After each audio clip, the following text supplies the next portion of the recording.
Dinipensahan ni former presidential spokesperson Attorney Harry Roque ang ginawang pag-cite in contempt ng Kamara sa SMNI anchors na sina Jeffrey K. Eric Celis at Dr. Lorraine Badoy. Ito ay kasunod ng muling pagtanggi ni K. Eric na sabihin kung sino ang source nito sa impormasyong 1.8 billion pesos travel expense umano ni Speaker Martin Romualdez sa ginanap na ikalawang pagdinig ng House Legislative Franchises Committee sa SMNI. Ayon kay Attorney Roque, malinaw na nakasaad sa SOTO Law na hindi maaaring pilitin ang isang media practitioner na isiwalat ang source nito. Ayon pa kay Attorney Roque, dapat ay ipinalabas ang tanong ni K. Eric at hinayaang taong bayan ang maghusga kung ito ay nagsisinungaling.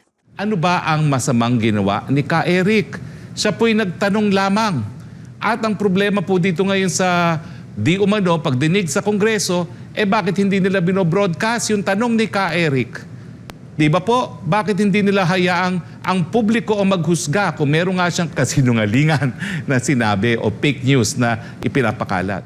Kung ang kasalanan ay pagtatanong, ano po ang batas na nagsasabi na yan po ay kasalanan? Giit ni Roque, dapat ay nagkaroon ng hiwalay na pagdinig bago pinatawa ng cite in contempt si K. Eric at Badoy. Anya, hindi tungkulin ng Kongreso na mag-interpret ng batas dahil tanging hukuman lamang ang gumagawa nito. Anya, ang tungkulin lamang ng Kamara ay bumuo at gumawa ng batas. Kinakailangan meron munang due process bago ipakulong. Dito po nakita natin, hindi naman po nadinig yung dalawa. Pinakulong na lang sila basta-basta.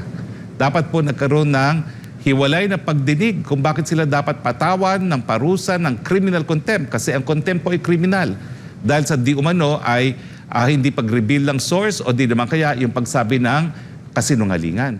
Ito naman ang nakikita ni Roque na mensahe ng mga pangyayari. Ang mensahe dito na ipinadadala sa lahat ng mga mamamahayag, pag hindi kayo nagtino, pag hindi kayo pumuri sa mga naghaharing uri, makukulong kayo.